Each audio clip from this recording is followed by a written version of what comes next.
Good morning all of you. तो जैसा कि क्लास 10th में आपका चैप्टर सेकंड चल रहा है मानव नेत्र और वर्ण विक्षेपण। मानव नेत्र और वर्ण विक्षेपण में आपको मानव नेत्र की रचना और उसके जितने भी पार्ट हैं उसके बारे में आपको इससे पहले वाले वीडियो में बता दिया गया है कि मानव नेत्र की रचना कैसे होती है, उसमें कार्निया क्या है, रक्तक पटल क्या है, रेटिना क्या है, अंध बिंदु, पीत बिंदु, प्रकाश सिरा, उसके बाद आपका आइरिस। तो ये सब नेत्र तारा और जलीय द्रव या कचाप द्रव का अपूर्णांक कितना होता है 1.336। तो इसके बाद जो मानव नेत्र में हमारा टॉपिक आता है वह टॉपिक आता है नेत्र की समंजन क्षमता। काफी इंपॉर्टेंट टॉपिक है नेत्र की समंजन क्षमता। देखिए आपका जो टॉपिक आएगा नेत्र की समंजन क्षमता। अब नेत्र की समंजन क्षमता क्या आपको बता दें, काफी इंपॉर्टेंट टॉपिक है। नेत्र की समंजन क्षमता का अर्थ है कि मानव नेत्र की मांसपेशियों द्वारा, आपको डिफिनेशन बता दे रहे हैं, आप अपने नोटबुक में इसको नोट डाउन कर लीजिएगा। हेडिंग क्या रहेगी, नेत्र की समंजन क्षमता। अब नेत्र की समंजन क्षमता है कि आपको बता दे रहे हैं कि मानव नेत्र की मांसपेशियों द्वारा या नेत्र की मांसपेशियों द्वारा आवश्यकता अनुसार फोकस दूरी को परिवर्तित करने की क्षमता। नेत्र की मांसपेशियों द्वारा आवश्यकता अनुसार फोकस दूरी को परिवर्तित करने की जो क्षमता होती है उसी को हम क्या कहते हैं, नेत्र की समंजन क्षमता कहते हैं। तो डिफिनीशन आपको क्लियर हो गया होगा कि नेत्र की मांसपेशियों द्वारा आवश्यकता अनुसार फोकस दूरी को परिवर्तित करने की क्षमता ही नेत्र की समंजन क्षमता कहलाती है। आपको एग्जाम्पल में समझा दे रहे हैं कैसे आप जानेंगे कि खास की डिफिनीशन कहां से कैसे क्या बन रही है, और याद करने का आसान तरीका आपको, अगर आप एग्जाम्पल समझ जाते हैं तो आपको एग्जाम्पल से याद करने में आसान हो जाता है। तो एग्जाम्पल क्या बता रहे, जैसे मान लीजिए कि यहां पर हमारा मानव नेत्र है,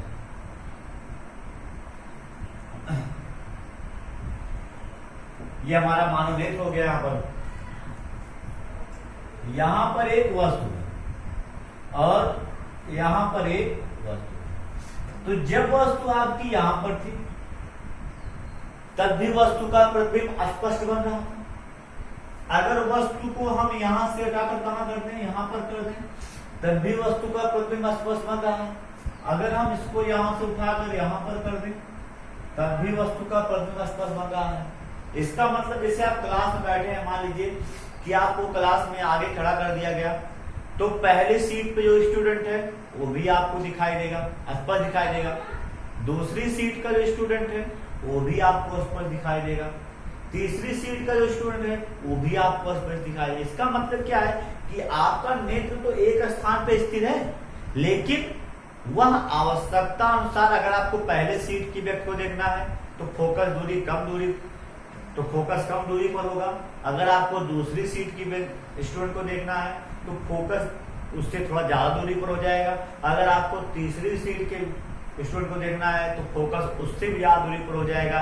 यानी नेत्र जो है आवश्यकता अनुसार फोकस दूरी को परिवर्तित कर सकता है, और इसी को हम क्या कहते हैं, नेत्र की समंजन क्षमता कहते हैं।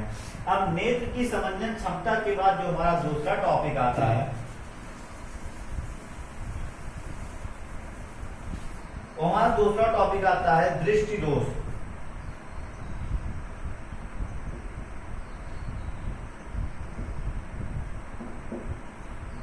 दृष्टि दोष। अब दृष्टि दोष क्या आपको बताते हैं, ये आपका फर्स्ट टॉपिक था, ये आपका सेकंड टॉपिक है। दृष्टि दोष क्या होता है, अभी भी क्या बताया हम कि नेत्र की मांसपेशियों द्वारा आवश्यकता अनुसार फोकस दूरी को परिवर्तित करने की क्षमता नेत्र की समंजन क्षमता कहलाती है। उसके बाद बात आई दृष्टि दोष क्या है, तो आपको बता दें कि नेत्र की मांसपेशियां जब शिथिल अथवा नेत्र की मांसपेशियों की समंजन क्षमता यदि क्षीण अथवा नष्ट हो जाती है तो नेत्र में एक दोष उत्पन्न हो जाता है जिसे हम दृष्टि दोष कहते यानी जब मानव नेत्र की समंजन क्षमता बहुत कम हो जाए या आपका ये एकदम जीरो हो जाए, एकदम नष्ट हो जाए, अर्थात नष्ट होने मतलब क्या हुआ कि आवश्यकता अनुसार वो फोकस दूरी को परिवर्तित न कर पाए। तो जब नेत्र की मांसपेशियां आवश्यकता अनुसार फोकस दूरी को परिवर्तित नहीं कर पाती हैं, अर्थात उसकी समंजन क्षमता क्षीण अथवा नष्ट हो जाती है, तो इस प्रकार नेत्र में एक दोष उत्पन्न हो जाता है, जिसे हम क्या कहते हैं, दृष्टि दोष कहते हैं। तो डिफिनेशन फिर से क्लियर करवा दे रहे हैं, यही डिफिनेशन आप नोट डाउन कर लीजिएगा अपने नोटबुक में कि मानव नेत्र की मांसपेशियों की, मानव नेत्र की समंजन क्षमता, मानव नेत्र की समंजन क्षमता जब क्षीण अथवा नष्ट हो जाती है तो नेत्र में एक दोष उत्पन्न हो जाता है, जिसे दृष्टि दोष कहते हैं। जिसे कौन सा दोष कहते हैं, दृष्टि दोष कहते हैं। अब दृष्टि दोष हो गया। अब दृष्टि दोष मुख्यतः आपके दो प्रकार के होते हैं, वैसे तो आपके 5 हैं, लेकिन मुख्यतः 2 पहले बताएंगे, उसके बाद उसके आगे चलेंगे। कौन कौन, निकट दृष्टि दोष और दूर दृष्टि दोष। तो अगला टॉपिक हमारा क्या आएगा, दृष्टि दोष की डिफिनेशन लिखने के बाद आएगा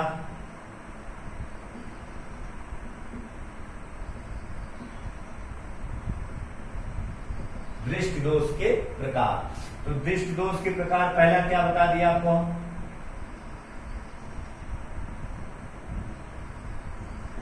निकट दृष्टि दोष, और दूसरा आपका क्या हो गया, दूर दृष्टि दोष। पहला आपका क्या है, निकट दृष्टि दोष, दूसरा आपका क्या है, दूर दृष्टि दोष। अब दृष्टि दोष के प्रकार में हमें क्या क्या पढ़ना है, निकट दृष्टि दोष पढ़ना और दूर दृष्टि दोष पढ़ना है। तो चलिए देखते हैं निकट दृष्टि दोष क्या है।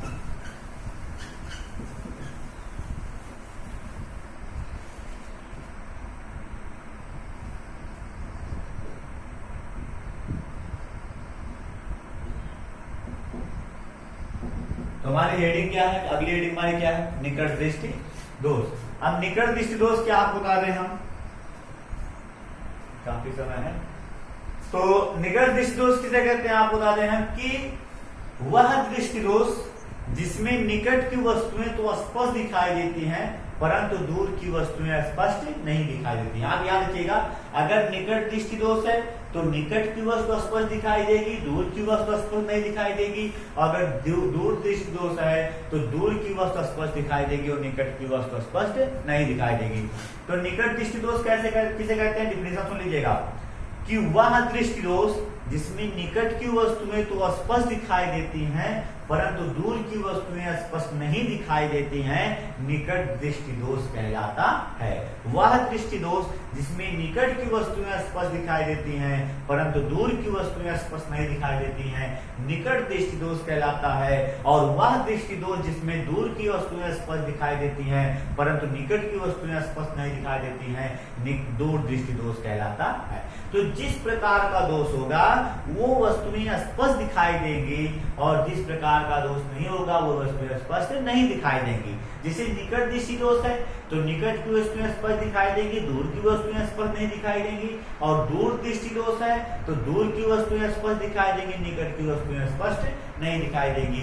तो निकट दृष्टि दोष की डिफिनेशन क्लियर हो गया कि वह दृष्टि दोष जिसमें निकट की वस्तुएं स्पष्ट दिखाई देती हैं परंतु दूर की वस्तुएं स्पष्ट नहीं दिखाई देती हैं, निकट दृष्टि दोष कहलाता है। अब निकट दृष्टि दोष में आपको बता दें हैं, इसका नोट नंबर फर्स्ट देख लीजिए आप। इसमें सबसे पहले पहला नोट क्या कह रहा, तो नोट नंबर फर्स्ट है कि निकट, आपसे क्वेश्चन होता है निकट दृष्टि दोष में वस्तु का प्रतिबिंब कहां बनता है। डेफिनेशन तो आप जान गए, अब डेफिनेशन के बाद निकट दृष्टि दोष में वस्तु का प्रतिबिंब कहां बनता है। तो देखिए नोट नंबर फर्स्ट आपका आएगा, निकट दृष्टि दोष में वस्तु का प्रतिबिंब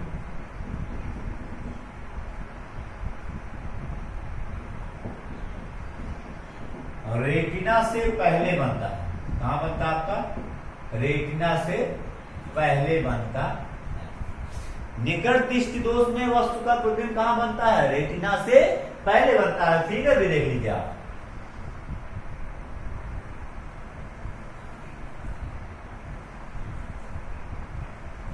ये हमारा क्या हो गया, ये हमारा मानव नेत्र हो गया।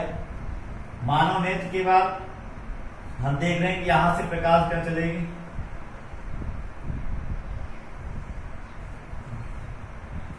ये आने वाली किरण है,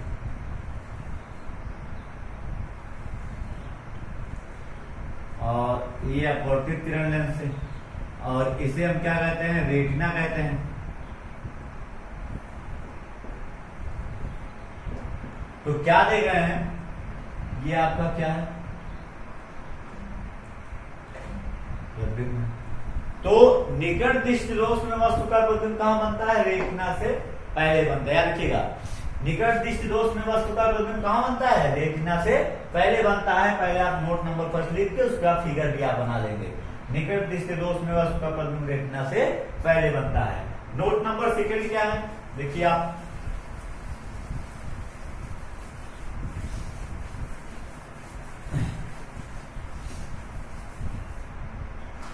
नोट नंबर सेकंड आपका रहेगा,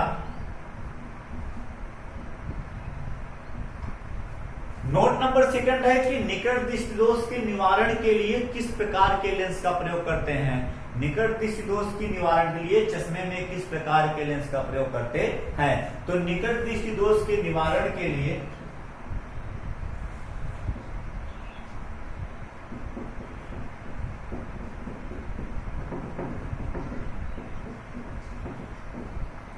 अवतल लेंस का प्रयोग करते हैं। किस लेंस का, अवतल लेंस का प्रयोग करते हैं। निकट दृष्टि दोष के निवारण के लिए अवतल लेंस का प्रयोग करते हैं। फिगर देख लेते हैं।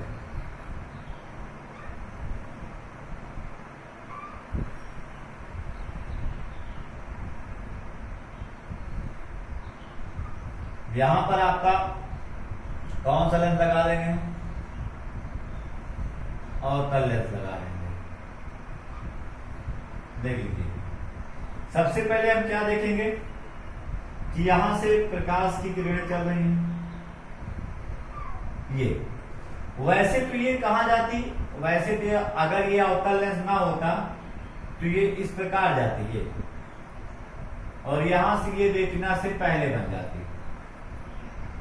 ये अगर अवतल लेंस हम सामने न रखते तो प्रकाश की किरणें सीधी जाती कहां तक, उत्तल लेंस तक, नेत्र लेंस तक।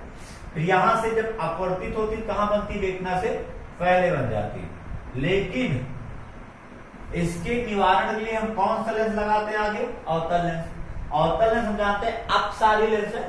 अवतल लेंस कौन सा लेंस होता है, होता है क्या, अपसारी लेंस होता है। तो अवतल लेंस अपसारी लेंस है।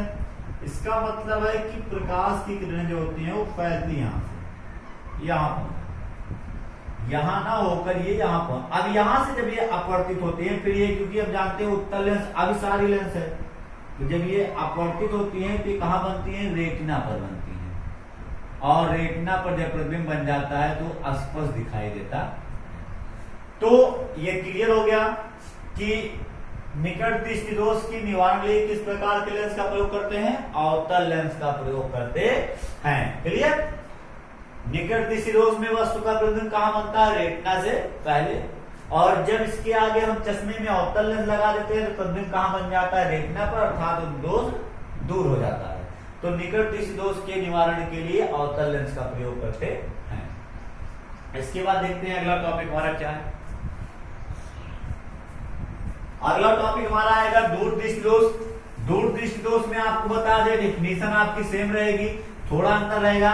वह दृष्टि दोष जिसमें दूर की वस्तुएं तो स्पष्ट दिखाई देती हैं परंतु निकट की वस्तुएं स्पष्ट नहीं दिखाई देती हैं, दूर दृष्टि दोष कहलाता है। दूर दृष्टि दोष में नोट नंबर फर्स्ट क्या रहेगा आपका, नोट नंबर फर्स्ट रहेगा आपका कि दूर दृष्टि दोष में जो आपका प्रतिबिंब होता है वो रेटिना से दूर बनता है, रेटिना के बाहर बनता है। कहां बनता है, रेटिना से दूर बनता है।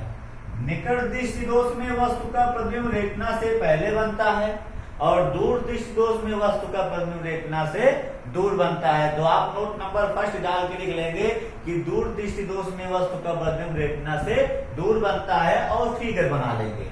अब उसके बाद बात आई इसका निवारण कैसे करते हैं।